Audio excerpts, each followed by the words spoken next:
15 अगस्त 1947 को हमारा देश आज़ाद हुआ था और इस साल हम 77वीं वर्षगांठ मना रहे हैं। देशवासियों के लिए ये संदेश है कि हमारा देश एक महान देश है और अभी जनसंख्या के हिसाब से दुनिया का सबसे बड़ा देश हो गया। ये नहीं समझते हैं कि किस तरह से हमारे हिंदू, मुसलमान, सिख, ईसाइयों ने सबने मिल के अपनी जान की बाजी लगाकर अपना तन मन धन होकर के आज़ादी प्राप्त की। आज पूरे देश में हर्षोल्लास के साथ स्वतंत्रता दिवस मनाया जा रहा है और हमसे बात करने के लिए Aftab Ahmed Khan, retired IG CRPF। Sir, आपका आरएनआई न्यूज़ में बहुत बहुत स्वागत है। आपका बहुत बहुत शुक्रिया कि आप यहाँ तशरीफ़ लाए और मुझसे बात कर रहे हैं। 15 अगस्त 1947 को हमारा देश आज़ाद हुआ था और इस साल हम 77वीं वर्षगांठ मना रहे हैं। हमारे देश में हमेशा 15 अगस्त का पर्व जो है वो बहुत अच्छे से जोश और ख़रोश के साथ मनाया जाता रहा है, मगर पिछले चंद सालों में इसका जोश और ख़रोश और बढ़ गया और हर एक इंसान, हर एक घर में 15 अगस्त का त्यौहार जो है त्यौहार के रूप में मनाया जा रहा है और हर एक इंसान, हर एक शख्स, हर एक भारतीय जो है इसको जोश और ख़रोश से मना रहा है। आज के दिन देशवासियों को आप क्या संदेश देना चाहते हैं सर? देशवासियों के लिए ये संदेश है कि हमारा देश एक महान देश है और अभी जनसंख्या के हिसाब से दुनिया का सबसे बड़ा देश हो गया। चीन भी हमारे से पीछे हो गया और जिस कठिन परिस्थितियों में हमको आज़ादी मिली उसका आभास जो है वो आज की यंगर जनरेशन को नहीं है। वो ये नहीं समझते हैं कि किस तरह से हमारे हिंदू, मुसलमान, सिख, ईसाइयों ने सब ने मिल के अपनी जान की बाजी लगाकर अपना तन मन धन खोकर के आज़ादी प्राप्त की और इस आज़ादी प्राप्त करने के पीछे जो उन्होंने कुर्बानियाँ दी हैं उन अनगिनत हैं। उसमें किसी भी वर्ग के लोग पीछे नहीं रहे और आज की डेट में हमारा देश आज़ाद है और तकरीबन हर तरफ ये कोशिश हो रही है कि इसका ज़्यादा से ज़्यादा डेवलपमेंट हो, प्रोग्रेस हो, मगर बहुत सी अभी भी ऐसा स्कोप है जैसे किसानों का है या बच्चों का है, वो उनकी तादाद इतनी ज़्यादा हो गई है कि एम्प्लॉयमेंट देना एक साथ सबके लिए मुश्किल है। मगर धीरे धीरे स्टेज वाइज में ये कोशिश हो रही है गवर्नमेंट की और प्राइवेट इंडस्ट्रीज़ की भी, प्राइवेट इंडस्ट्रियल हाउसेस की भी, कि नौजवानों को वो ज़्यादा से ज़्यादा एम्प्लॉयमेंट दे सकें जिससे वो सेटिस्फाइड रहें और देश की प्रोग्रेस में और डेवलपमेंट में उनका सक्रिय रोल रहे। पॉपुलेशन को आप एक प्रॉब्लम मानते हैं? पॉपुलेशन यकीनन एक प्रॉब्लम है, क्योंकि जो भी पॉलिसीज़ हमारे देश में बनाई गई, अगर 5 साल पहले बनाई गई तो वो पॉपुलेशन इतनी तेज़ बढ़ी है कि वो पॉपुलेशन के साथ वो रेशियो नहीं बना पाएंगी। तो पॉपुलेशन का एंटीसिपेशन चाहे आप कितना भी कर लीजिए, मैं 10 साल पहले लखनऊ में आया था, जो हालात थे यहाँ के उससे आज इतनी भीड़ हो गई है, इतनी गाड़ियाँ हो गई हैं, इतनी ट्रैफिक हो गई है।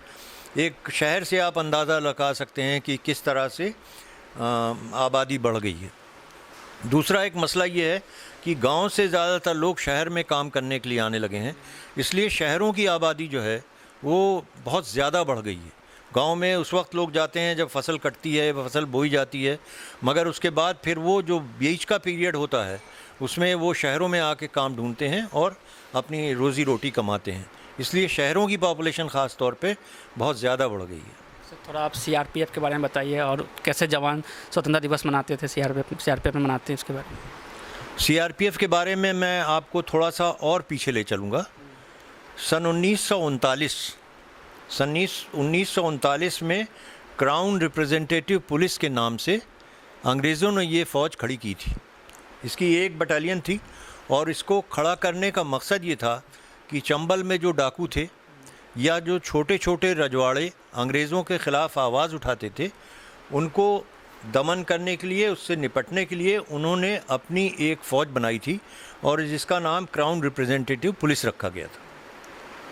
तो इसको जो है वो बहुत मुश्किल वक्तों में डिप्लॉय किया जाता था और इसके लेट डाउन प्रोसीजर्स थे कि ये क्या काम करेंगे या क्या नहीं करेंगे। आखिर में इसकी इफ़ेक्टिवनेस बढ़ती रही और अगर आपने नाम सुना हो डाकू मान सिंह का, तो CRPF ने ही डाकू मान सिंह को धराशायी किया था। उसके बाद जब ज़रूरत इसकी ज़्यादा बढ़ी तो ये 2 बटालियन हो गई क्राउन रिप्रेजेंटेटिव पुलिस की। उसके बाद ये 1950 में सरदार पटेल साहब ने, जो हमारे भारत के पहले गृह मंत्री थे, उन्होंने CRPF इसको नाम दिया, सेंट्रल रिजर्व पुलिस फोर्स। और इसकी मल्टीफेरियस नेचर ऑफ ड्यूटीज़ की वजह से इसकी पॉपुलैरिटी और इसकी रिक्वायरमेंट देश में बढ़ती चली गई। आज की डेट में तकरीबन 3.5 लाख की ये फ़ौज है और दुनिया की सबसे बड़ी पैरामिलिट्री फ़ोर्स है। और इसकी सबसे बड़ी ख़ासियत यह है कि मैंने 38 साल इस फोर्स में नौकरी की है। हमें कभी ये नहीं याद आता कि हम किस धर्म के हैं, किस प्रदेश के हैं, किस जाति के हैं, कहाँ से हम आते हैं। हमारे यहाँ एक टुकड़ी के अंदर केरला का भी आदमी होगा, पंजाब का भी होगा, मद्रास का भी होगा, हिंदू भी होगा, मुसलमान भी होगा। हमारे यहाँ प्रार्थना कक्ष होता है, हर एक आदमी उसमें आके अपनी प्रेयर करता है। तो हमें कभी एक ही खाना खाते हैं हम लोग, वो कोई भी हो, मीट भी बनेगा, वेजिटेरियन भी बनेगा। जो अगर नहीं खाता है तो वो वेजिटेरियन खाएगा। मगर ऐसा कुछ नहीं है कि आप किसी वर्ग के लिए या वर्ग विशेष के लिए आप अलग से खाना बनाएंगे। हम सब एक साथ मिलके रहते हैं, सब एक साथ मिलके काम करते हैं। और सबसे बड़ी जो हमारी कैरेक्टरिस्टिक है CRPF की कि ये निष्पक्ष है। और निष्पक्ष इसलिए रहती है कि जब हालात ख़राब हो जाते हैं तब इसको गवर्नमेंट, स्टेट की गवर्नमेंट या सिविल पुलिस इसको रिक्वेस्ट करती है सेंटर से भेजने के लिए। और हम लोग जब पहुंचते हैं तो चीज़ें ऑलरेडी बहुत ज़्यादा ख़राब हो चुकी होती हैं और हम लोगों के पास ये कोई वक्त नहीं होता कि हम किसी को पहचानें कि ये लोग हैं या ये लोग हैं। हम एक क्राइसिस को क्राइसिस के तौर पर निपटते हैं और कोई भेदभाव नहीं करते। इसीलिए जहाँ पे भी हम पहुँचते हैं जनता के अंदर ये विश्वास आ जाता है कि अब CRPF आ गई है, किसी प्रकार की भाईबंदी या किसी के साथ अत्याचार प्रताड़ना नहीं होगा। CRPF जवानों को सर किस तरह के चैलेंजेस का सामना करना पड़ता है सर? CRPF जवानों को आप नक्सलाइट से लेकर, नक्सलिज्म से लेकर, टेररिज्म तक से लेकर, लॉ एंड ऑर्डर सिचुएशन से लेकर, आप कोई भी नाम लें, विपदा जो सरकारी जो आती हैं, नेचुरल कैलेमिटीज़ आती हैं।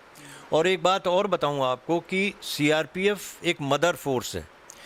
इसके ही विभिन्न अंग बन करके अलग अलग फोर्स बन गए, जैसे BSF है, ITBP है, CISF है, SSB है, NSG है, SDG है, SPG है। ये सारी जो इनकी स्ट्रेंथ को फीड करता है वो CRPF करता है। अभी तो बहुत सी फोर्स आ गई, इससे भी आदमी जाने लगे, मगर मदर फोर्स के नाम पे CRPF ही थी। और इसके जवान हर तरह की ड्यूटीज़ करने के लिए सक्षम हैं क्योंकि इनको हर प्रकार की ट्रेनिंग दी जाती है। सर मणिपुर हिंसा की बात करें या नू हिंसा की बात करें, इसके बाद सर समुदाय में सर एक तरह का खाई पैदा हो गया सर, तो इसको कैसे सर वहाँ पे शांति फिर से स्थापित की जाए और उस खाई को भरा जाए सर? देखिए, हम लोगों का एक लिमिटेड रोल होता है, हम अपना अनबायस्ड रोल प्ले करते हैं। मगर जो मणिपुर में हालात डेवलप हुए हैं वो एक पॉलिटिकल क्राइसिस है, वो लॉ एंड ऑर्डर की प्रॉब्लम नहीं है, वो आइडेंटिटी की प्रॉब्लम है मेती और कुकीज़ में। और इसका हल जो है वो नेचुरली आपस में बैठ करके होगा, टेबल पे होगा, लड़ाई दंगे फसाद से नहीं होगा। अल्टीमेटली आपको टेबल पे ही बैठना पड़ेगा और जो भी समस्या का समाधान होगा वो पॉलिटिकल होगा। जो पॉलिटिकल माइट है वो हम लोगों के एडमिनिस्ट्रेटिव माइट से हमेशा बड़ी होती है। पॉलिटिकल माइट के पीछे ही एडमिनिस्ट्रेटिव माइट चलती है। तो ये पॉलिटिशियंस के हाथ में आज है कि वो किस तरह से इस समस्या का समाधान निकालें। बाकी जो पुलिस फोर्सेस हैं, आर्म फोर्सेस हैं या पुलिस है, वो आदेश का पालन कर रही है। तो वहाँ पे जल्द शांति होगी सर? हम लोग सभी इस बात की ख्वाह हैं, इच्छुक हैं और पूरा देश इस बात में चिंतित है कि वहाँ पर अभी बहुत कत्ल गारत हो गया। बहुत लोग, 60,000 से ऊपर लोग जो हैं वो कैंपों में हैं। 100-150 आदमी जो है अपनी जान खो चुके हैं। और पहले कभी भी इस तरह की इतने डिफरेंसेस नहीं हुए कि वायलेंस हो जाए। डिफरेंसेस वहाँ पे क्योंकि आदिवासी हैं, उनके ट्राइब्स में अलग अलग मैनर्स, एटिकेट्स, तौर तरीके होते हैं। मगर ये हिंसा जो है वो ऐसा नहीं कि जब और चलेगी, ख़त्म होगी, जल्दी ही ख़त्म होगी। तो अभी आपने आफ्ताब अहमद सर को सुना, इन्होंने CRPF के बारे में विस्तार से जानकारी दी। इसके बाद इन्होंने मणिपुर और नू हिंसा में किस तरह से शांति स्थापित की जाए इसके बारे में भी इन्होंने बताया। कैमरा पर्सन मोनू के साथ मैं अजीत राय, RNI न्यूज़, लखनऊ।